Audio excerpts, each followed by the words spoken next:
We will be live at the Villa Roma Resort in the Catskills on September 5th. WATPlive.com is where you want to go. This is going to be a fantastic show. I believe Lucy Tightbox was just added to the show. Fantastic. And obviously we already have the great Adam Bush. We have Anthony Cumia, used to be on a show called The Opie and Anthony Show. We're going to have Missy, Jenny, Chrissy, producer Chris is going to be there. We might even pull some other special guests out of our asses. It's very possible. So get your tickets, WATPlive.com. Check us out live September 5th at 7:30 p.m. Who are these podcasts? WATP. The fact that Brendan Schaub hates Texas is now becoming newsworthy. It's being featured in mainstream news. This headline right here. Yeah. Joe Rogan's friends followed him to Texas. They all seem to hate it. From the heat to the state's power grid, Joe Rogan's friends are learning that Texas isn't what they were promised. I'm just going to read a little bit of this article. It's very funny to me. Did you see this too, Adam? I did. It's fantastic. I think someone posted it in our subreddit. What Tim Pool said was the best. I think he led vocally, and maybe everyone's on the fence, but Tim's like, see ya. What did Tim Dillon say? I'm sorry, not Tim. Oh, Tim Dillon. Yeah. That's at the end of the article. Yeah. In 2020, Joe Rogan moved from Los Angeles to Austin after visiting and realizing he didn't have to wear a mask at a restaurant. Many of Rogan's compatriots in stand-up space followed him to Texas to be closer to his anti-cancel culture comedy club. For some, it was a desire to escape what they saw as out-of-control homelessness, crime, or high-tax states like New York and California. But in recent interviews, some of Rogan's pals seem to have learned that Texas isn't paradise either.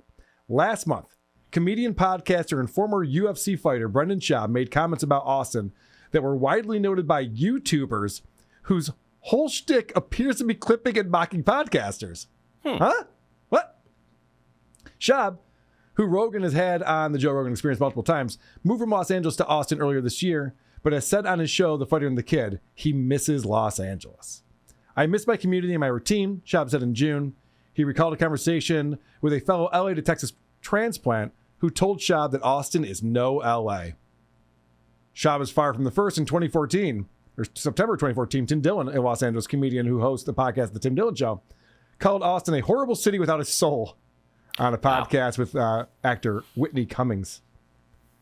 And then, it goes on to tell the whole list of people. But I just thought that was fascinating that people hating Texas has become newsworthy and that they're talking about shows like ours. I'm sure we're not the only one that are pointing this out pretty regularly. Brent's hating it. I feel like he must have said it because anyone in Austin, if they read, Austin is no LA, they probably say, thank God. Oh my gosh. Well, that's the comment from the people in Austin. They're like, we don't want you here either. Yeah, they do not. We weren't looking for you guys to move in. We were fine. So we're not looking for your suggestions on how to improve the place to fit your liking. Yeah. Oh, you hated that place that you left, but this place, you want it to be more like that?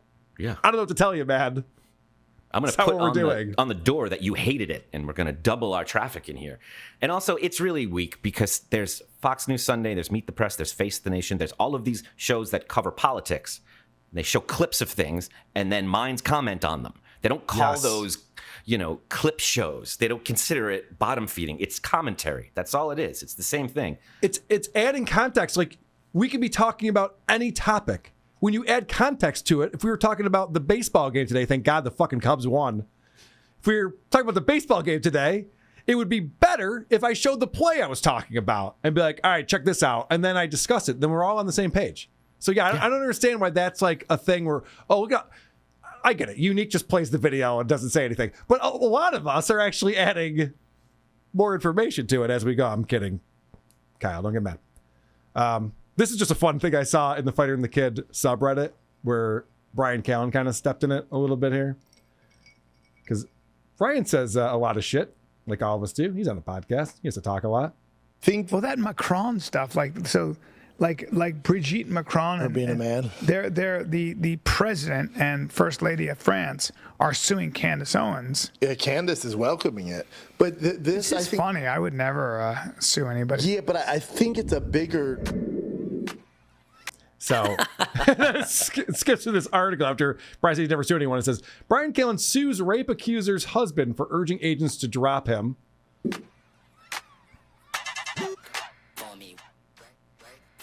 And then it shows this article that shows that he has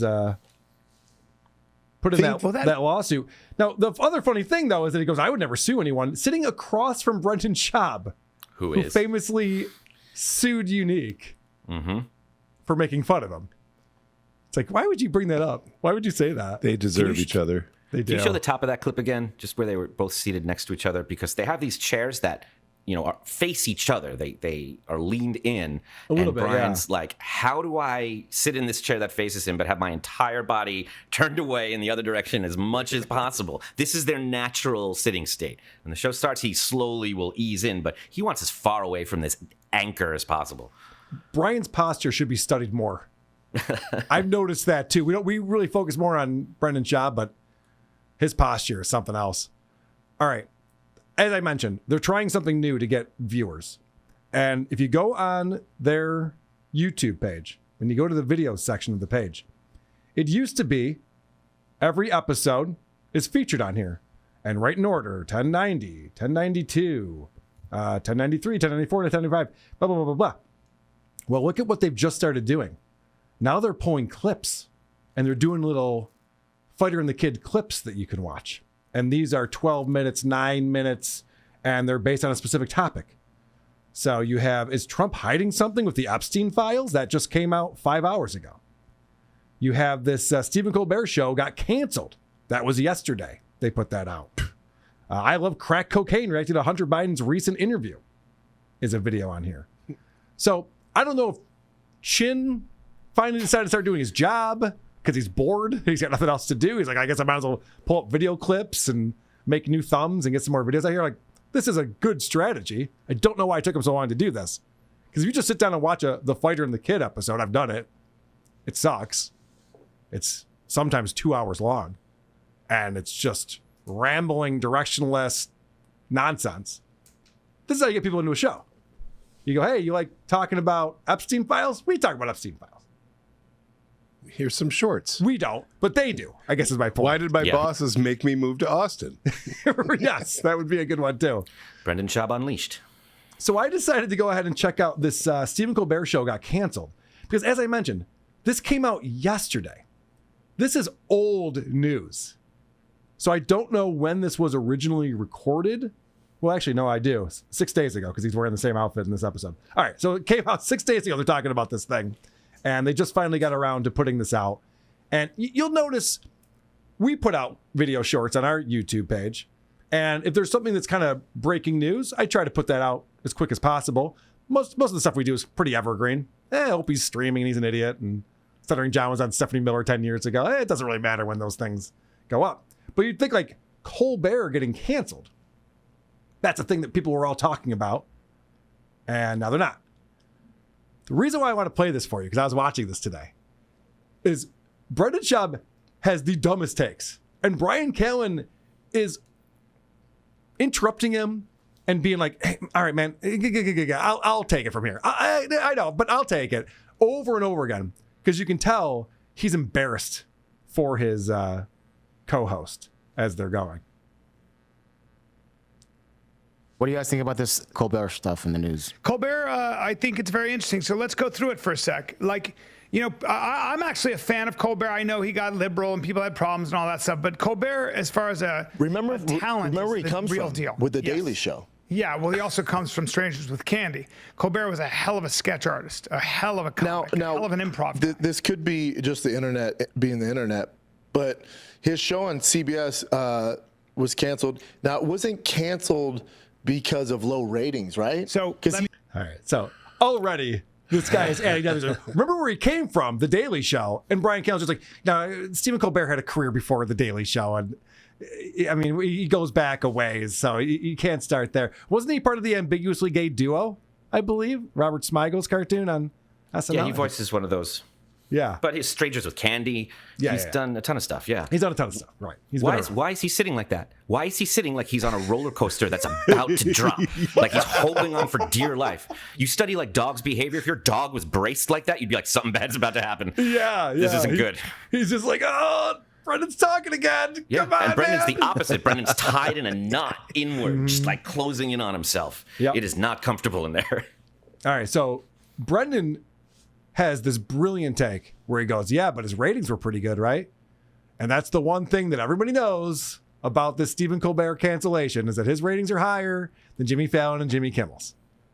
But the important takeaway is that Stephen Colbert is not getting fired. They're not renewing his contract, and they're getting rid of having a late night show because this format is dead. That's what this all is. And so the fact that they're just like, oh, well, people are pissed at Stephen Colbert, and so they're just like, no, they're just not re-signing him. Happens all the time. But let me give you the, so I went down the rabbit let me tell you, because what I heard is he actually compared to Jimmy Fallon and Jimmy Kimmel, he had high ratings than both of them. Yeah, he gets about 2 million. So his show gets about 2 million viewers, and in the coveted Per time night? slot, yeah. Wow. Yeah. That's not bad in today's standard. Compared to 50 million back in the day, it's nothing. But compared to, But nobody's I'll give you getting the numbers. So between. thanks, Brendan. You're adding a lot to this. And you can tell Bryan has the information. Bryan is in show business. He's been on television and stuff. So he's ready to talk about this. And Brendan's just like hearing the stuff that everyone's heard. He's regurgitating. Yeah, but that's pretty good. 2 million? That's a pretty good audience, right? And even Bryan's just like, yeah, but you got to break down the 18 to 49, which is like 200,000 fucking people. It's nothing. And there's no reason why a host should make $16 million a year talking to that. Anyway.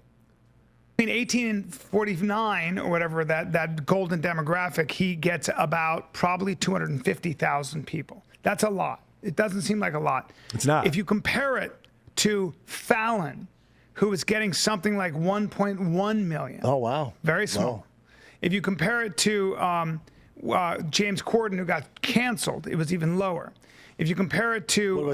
What about Jimmy Kimmel? So if you even compare it to Kimmel was getting about 1.617.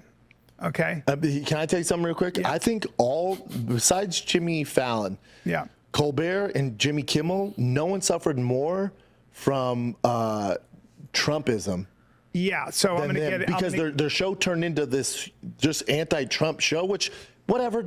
That's not Trumpism. Isn't that Trump derangement syndrome? Isn't that what he's explaining right now?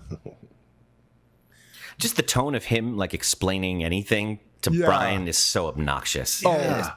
In the middle of him teaching something to him with the numbers and the facts and Bryan all is the so sources. ready to talk about this. You know, Chin brings it up. You guys want to talk about this? They probably had a conversation beforehand. And then Brendan's just like, I know stuff too, guys. Yep. That's a good comment, Brendan. We're going to put that on the fridge over here. real proud of you. And that's why Bryan is sitting like that. He's holding his fists back from pummeling Brendan. Just who be like, shut up. unfortunately can take him. I'll explain this. Shut up. Do your thing. I get it, and a lot of people don't like him. Trust me, there's a million reasons. I get all that. Theory. But when you're a comedy show and people want to escape from what's going on with the world, and that you look at Johnny Carson, who never did that. Jay Leno never got into the politics. David Letterman never got into it. When that was their only narrative, and they became consumed by anti-Trump, I think most people went, "I'm good, man." It wasn't. Yeah, but where are you going with this? Because it started with Colbert has the highest ratings. And now he's going, yeah, but Colbert really hates Trump. People don't want to watch that. It's all the things he read recently. Yes. All in one. Yeah. And he's too dumb to know it's not related directly to what they're talking about.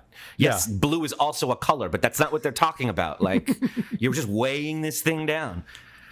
Yes. The whole idea that's like, have things changed since Johnny Carson was on the Tonight Show? Yes, Brendan. What's your fucking point? He's pretending like Squid Games doesn't get insane numbers, or Strangers with Candy, or any of the things that kids watch get very, very big numbers. 2 million is like just enough to unarguably say it's a victory. 1.6 is like, we don't want to lose it. We don't know. Like, none of this compares to any of the popular things on the internet or around media. Yeah. Which have way less overhead. That's the other thing about Colbert Show. I just heard this the other day. Not to sound like I know it all, but apparently CBS went to him and said, we got to cut costs on this. They have like 200 people who work for that show to produce that show. And they cut 5 jobs. Okay, you guys aren't understanding what we mean here. Like this is we're losing tens of millions a year on this show. Thinning out the herds. Yeah. Consumed by anti-Trump. Yeah. I think most people went, I'm good, man. It wasn't just that. And here's another theory. Colbert's talented. Colbert's very talented. He'll have a podcast and all that. But it he'll be wasn't fine. just that. No, I don't feel sorry. You gotta. We'll get conspiratorial here, but I'm gonna go through. Oh, let's do it. Colbert started having on the podcast people Show or podcast?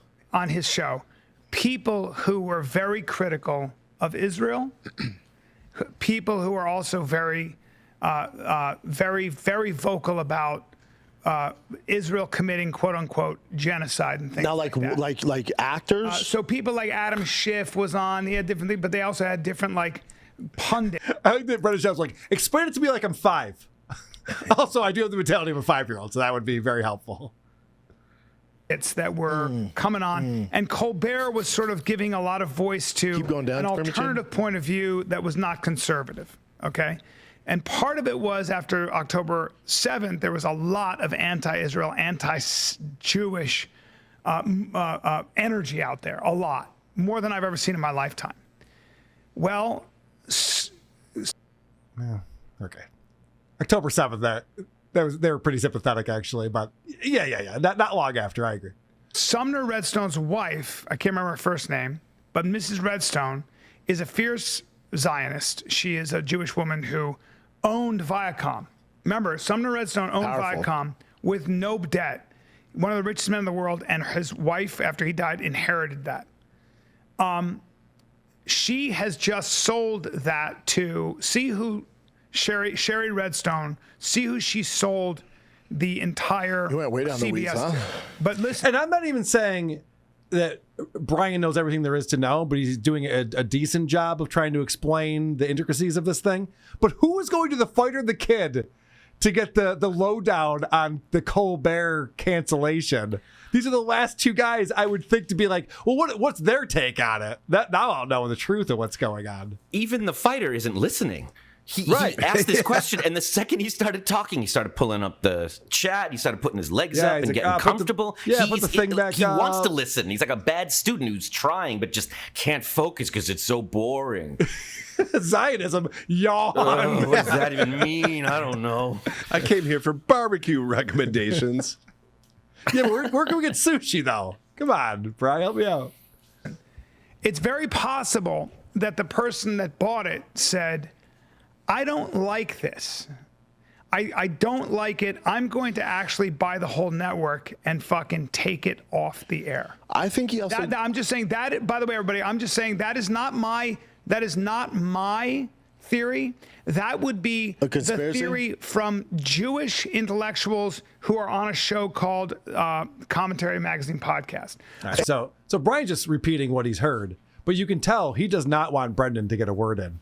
He's just like, let me just take this one. I got, dude, tap me in. I got this one. I would say when you're in the middle of a conspiracy theory involving Israel and Zionists and our government and the media, maybe you just want to flesh out the whole thing and not get interrupted or get cut off or leave anything sounding not exactly like how you want it, Brendan. That's not the time for, was it a show or his podcast? Hold on. Right. It's not the point. I'm just telling you. Go to annual salary of late night hosts. And then Brendan, after all of that, doesn't want to unpack that or go a little bit further to understand it. Yeah, he's also making a lot of money though, too, right? Again, just the very surface level things that he's heard people talk about. We talked about this. Yeah, come on, man. He has no idea what he said. You know, with those He's making $20 million a year. Okay, so $20 million. The other thing about that is, I'm sorry, but the other thing about his salary was he wasn't necessarily earning it. Okay, he was Jimmy not. Fallon they were makes not 16. Colbert was reported at 15. Jimmy's salary was 15. Yeah, but again, that's a lot of money. And when you're actually not as popular as you think, and the network isn't making that much money, there's also an economic consideration. But I'd also say this. I also think that he got away from originally what he's supposed to be there for, right? Kind of an outlet of humor, and when he's just focused on all this Trump syndrome stuff across the board, the views are going down. Yes. They have high. All right, you already made that point. And also, Colbert had terrible ratings when he took over. That seemed like a debacle because everyone loved the Colbert Report. fucking great show after The Daily Show on Comedy Central. And he was playing this character that was making fun of Bill O'Reilly. And it was very fun and really well written and well done. Probably didn't have 200 people working on that show either. And then he takes over for David Letterman, and it's a flop because now he's himself. And everyone hated it. So every point that Schaub is making right now is incorrect. He's actually, the ratings have gone up. Trump became president. He made that his focus. People wanted anti-Trump stuff. So they went and watched Stephen Colbert. Because for a while, he wasn't going to keep that job. He was doing really poorly. Salaries, but also no one wants to talk about it. Also, regular network TV is dying in spades. No one wants to talk about that? It's taboo. Shh. Don't even. No one's brought up that YouTube is the biggest broadcasting system in the world. No one's ever brought that up? Okay. So no one's really watching. So I think it's about time. B, it's just who do you think's next? Jimmy Fallon and Jimmy Kimmel. But don't underestimate. Wow. That's a brilliant analysis. I would never would have come up with that. So wait, CBS is getting rid of their late night show? Could other networks get rid of their late night shows too? He has no idea what Bryan just said. No clue. Can't reference it and will never relate to it in any way. It's lost on him, so he's just grabbing at whatever straws he can. And Adam, I think, like, to your point, that's the interesting stuff. What Bryan was going into, I know he's just regurgitating what he heard someone else talk about, but that's the stuff where you go, oh, this is a conspiratorial, and there's more to it behind the scenes, and what's going on here, and how it relates to, obviously, Palestine and this war that's going on. I'm pretty sure it's like the birth of podcasting has to come somewhere from like these conspiracy late night radio wave shows that you could only find that, had these audiences. That's the nature of it. It's what your podcast is for. It's not for fish recommendations. Right. It's like he would be terrible on Coast to Coast. AM. Brendan Schaub would be a very bad guest out there. Before we reveal the aliens, can we just talk about what's the weather like where they are? What's it like? Jesus, man. Estimate the fact that people that own these massive corporations have a political point of view. And if they have people on their shows that they believe are swaying people in a direction that they find harmful to their interests, harmful to themselves, it is very possible that they go, you know what? You know what I can do because I have so much money? I can buy this network and I can just cancel that. Yeah, but then also, like, maybe that is your agenda, but then also, if you took over the company, let's take the conspiracy out of it. You take over the company, you go, how much are we paying Colbert? $15 million a year? How many views is he getting?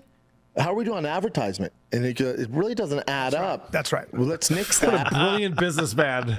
As we all know, this seems to me like you're the expert, Mark.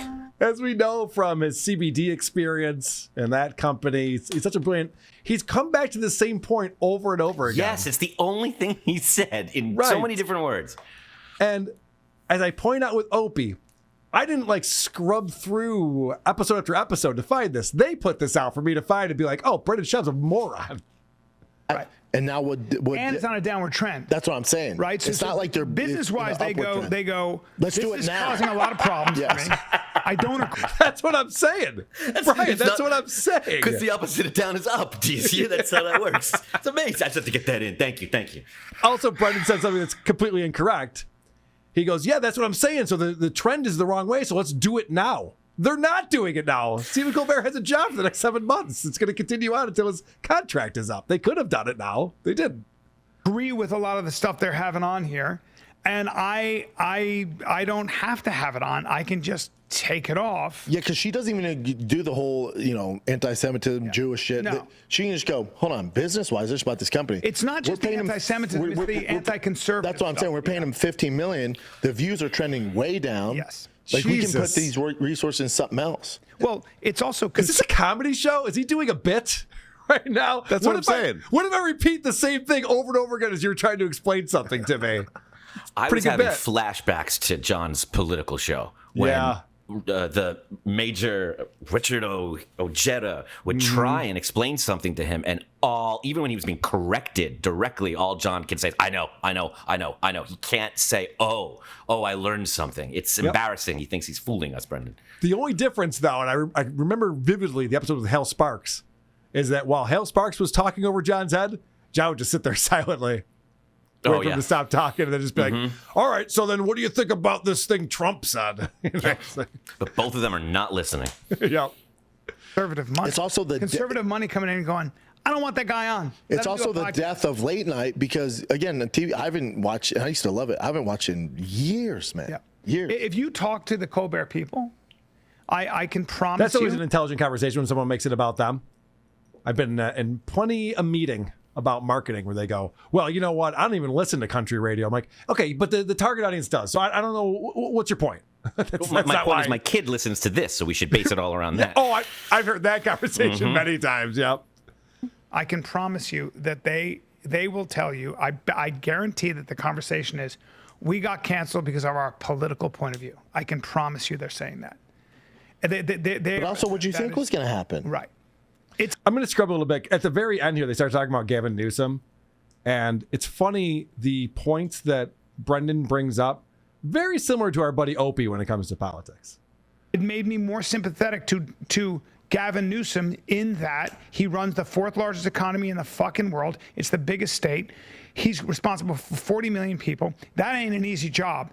And he probably is a lot more aligned ideologically with me, with you, than you realize. He's a businessman. Maybe, but then also he's just not doing a good job. He's got very valid criticisms of the Trump administration. He can be a good guy, but he's not doing a good job. I just think they lead the country in homelessness and unemployment. Well, so he's just not doing a good job. Part of that's also that also, you got to realize when he's on Sean Ryan, like I listened to it too, and I went, all right, he's not the biggest piece of shit in the world, but he's still up there. But when you watch it, you're like, all right, I can get some of this is tough decisions, but remember too, he's a fucking career politician. He knew that stuff was going to be brought up. Yeah, but he makes a good argument. I think his criticisms of Trump and ICE are valid in California. There are some very valid criticisms or things to look at. We don't want to be. It's really important not to be. I'm right wing. I'm pro Trump. No, don't do that. Be open to change your mind. Fuck you, JD Vance, 2028. Well, be open. We'll see. But then also. I just think all politicians are trash. And then you look at what Trump's doing. They are, though. But then you look at the job is much harder than you think. Nah, I don't think it's that hard. But it is. Yeah, maybe. But that's what they signed up for. Cry me a fucking river. I'm just saying. But then also when it comes to Trump, like now he's fucking his fan base over for the first time. They're kind of turning their backs on him with the ICE stuff. Like even with the ICE stuff, I'm kind of like, what the fuck are you doing, dude? Good stuff. Wow, I could watch Brendan Schaub talk politics all day. I think that's fun. He actually lost his train of thought to give the coldest take on politics ever. Interrupted Brian. I got this one. All politicians suck. Wow. Who are these podcasts?